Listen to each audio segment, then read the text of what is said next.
Hey guys, Raytheon here, back with another video. And in today's video, we're going to be talking about curating my collection. I think it's about time I start letting go of some games, and I wanted to share my thoughts on what you should start with, or what kind of games you should start letting go of, or what's the process like. So there's many different platforms that you can sell on. There's eBay, there's Mercari, there's Facebook Marketplace. You can even go and take your games into a game store if you don't really care too much about value, or you can sell on Whatnot. There's a plethora of different things that you can do to get rid of your collection. And having a collection is a trade-off. Essentially you're buying all these games depending on the prices and stuff for them, whether they're expensive or cheap, and you keep these games for however long you want. You play them, and then when you're ready to let them go, you let them go, and sometimes you can get the value back, and sometimes you can't. Sometimes you'll settle for a little bit lesser. But I have decided to sell off some of my stuff, just for the simple fact that collecting can be, and it's gotten, for me, it's been personally like a little bit exhausting. I am kind of ready, or at the point in time in my life right now, that I kind of want to do something else. I've been collecting for a very long time, off and on. I've been collecting for the GameCube set for like maybe 3 or 4 years now, off and on. Definitely in the later years, I think 2022 and 2023, I was definitely taking it a little bit more serious. But I've been collecting for a very long time. I still have some of my original consoles and games and stuff. This is my original SP. I can show you guys, really beat up and stuff now, but this was the SP that I used as a kid. Tried to mod it. That was back when you get a soldering iron, you can customize it by burning in or etching into your actual system. Let's just say that I burned myself a few times with that, but this is a very healthy thing to do. So for the simple fact that you can, the end result is to get rid of games that you're not really playing. So I'm gonna go through the games, and I wanted to share with you guys what you can do.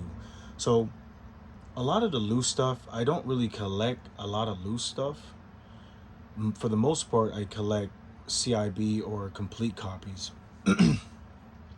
Now I have made a few videos where I piece together certain things. It can be very intrusive. It's not really the most logical to actually piece together certain things, but it's the most satisfying. I just love it when I'm able to get, like, this Lady Sia. I just got this box and manual only. I just need the game now for it.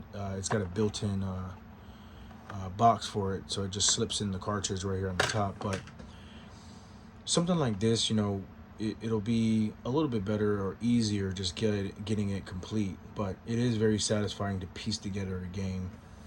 And but going back to my original topic, you want to make sure that you want to start with the things that you really don't want or don't play at all. And I have a lot of things that I don't really play at all. Some of the things that I've cross-platform. So I'm a big person when it comes to Dead Space. I love Dead Space, the franchise. I've beaten the game countless of times on the 360 as well as the PlayStation 3. I'm just now playing through Dead Space 3. And I do have some Xbox 360 copies. That's what I would suggest certain people do. Like, I'll be getting rid of some of the 360 stuff because I would like to keep the PlayStation 3 stuff. And it's kind of redundant to have them both on both systems, and it doesn't make logic sense to do so. It's rather give up those copies. Now, Dead Space, the original one on 360, I'm going to keep that one because I have my saved data for that. But number 2 and 3, I've been playing those on PlayStation 3, so maybe at some date I'll probably revisit it and make a new save file on the PlayStation 3 for the original Dead Space. But You want to start off with that.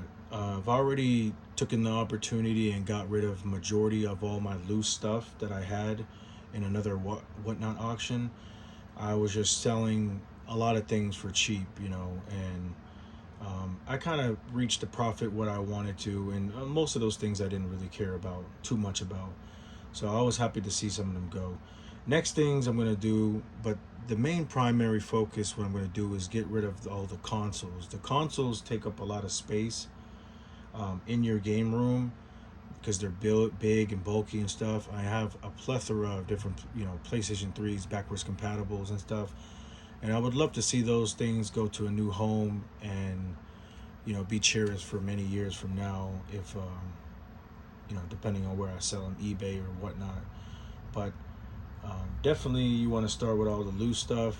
Then you want to work your way up to games that you don't play. And then after the games that you don't play, you can either have a toss up to whether you want to do focus on the games that you don't play, getting rid of those, or the consoles. Me, I have a lot of consoles, so I'm probably going to focus on that. I have a lot of broken stuff too as well, and you want to that's what I would suggest anybody that's trying to curate or get rid of their collection or majority of it. And hopefully by summertime, I have a very tight niche collection which only focuses on games that I actually want to play and or the set. I am going to keep my GameCube set for a while. It'll just be that with a couple of PlayStation 2 games that I hold dear in my heart and PSP stuff, and obviously the Switch games for my children and stuff, but and then the Pokemon stuff. So definitely going to be curating a lot of things, and I suggest everybody to assess your collection. Take some time and go through it and see what the stuff that you want. Like, one last example I would say, like this Game Shark.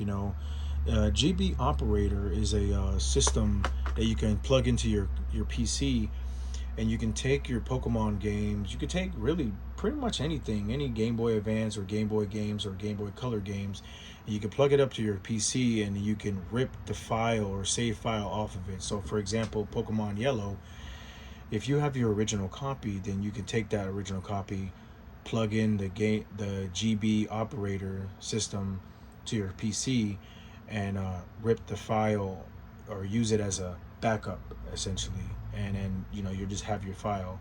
A lot of people tend to use that when they want to change the battery, the internal battery, because they go dry, and then it ends up wiping your save. But that is why I'm getting to the point where I don't really need this. And then I can adjust the file for whatever I want, so I could put any type of Pokemon that I want without the use of this Game Shark. So there are some uses to this that I would say. You need the codes for this, but this is just a prime example where I don't really need it. And the GB Operator is like $50, I want to say, maybe $40, and this is about $170 something on eBay.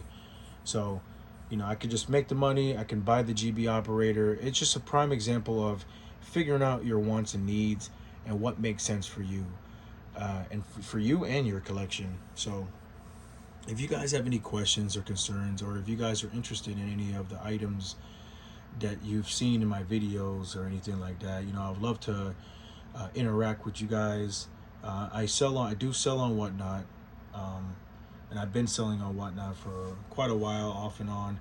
I'll kind of explain or share my thoughts on Whatnot in another future video, and kind of tell you guys my reselling experience, or being a reseller, being a collector and reselling certain games. And I'll probably do that in another later video. But you guys take care. This is awesome. So it's gonna be gone soon. You guys take care. Peace.